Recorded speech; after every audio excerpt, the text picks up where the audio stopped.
Hello, I'm Neil Elliott, Acquiring Editor in Biblical Studies at Fortress Press. Our mission is to publish the best current scholarship in biblical studies in vital, focused resources for the classroom. Scholars look to Fortress for cutting-edge thinking on leading issues. Teachers rely on Fortress to give their students a clear, direct entree into that scholarship. The interlocking dynamics of gender, ethnicity, culture, and history continue to be at the center of much biblical scholarship. That's evident from a number of new Fortress books. The Africana Bible, a commentary on the Hebrew Bible from African and African American scholars led by Hugh Page. Prejudice in Christian Beginnings, a collection of essays by world-class scholars, edited by Laura Nasrallah and Elizabeth Schussler-Fiorenza. These books highlight the social diversity that produced the Bible and the diversity of communities that continue to interpret the Bible today.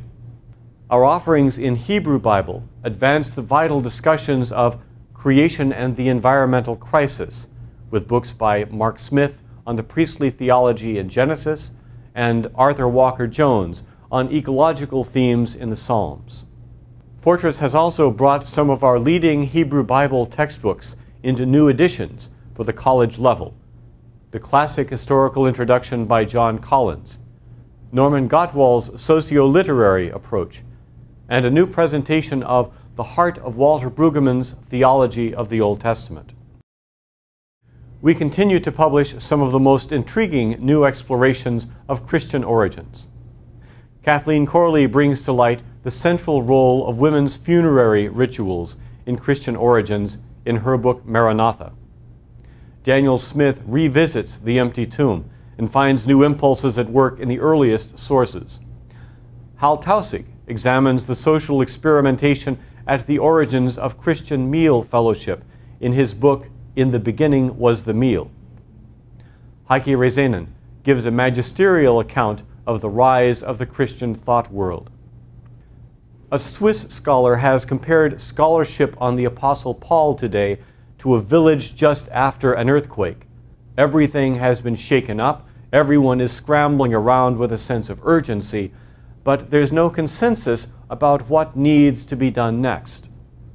We're proud at Fortress to have been at the headwaters of the new perspective on Paul, with books by Krister Stendahl, E.P. Sanders, and James Dunn. Our Paul in Critical Contexts series moves in new directions with some of the most provocative current scholarship on Paul. We have also published important textbooks that help beginning students quickly get the lay of the land in Paul studies. Magnus Zetterholm's Approaches to Paul. Richard Purvo's new book on the legacy of Paul in the 2nd and 3rd century. Documents and Images for the Study of Paul, a source book by Mark Reasoner and me that highlights the importance of the visual environment of the Apostle Paul and his assemblies. The People's Bible deliberately presents a culturally decentered Bible, a Bible that clearly does not belong to one dominant culture more than others, but belongs at the crossroads of many peoples and cultures. The People's Companion to the Bible grows out of the success of the People's Bible and seeks to bring that groundbreaking new approach into classrooms in world religions, classrooms in the Introduction to Christianity, and Bible classrooms as well.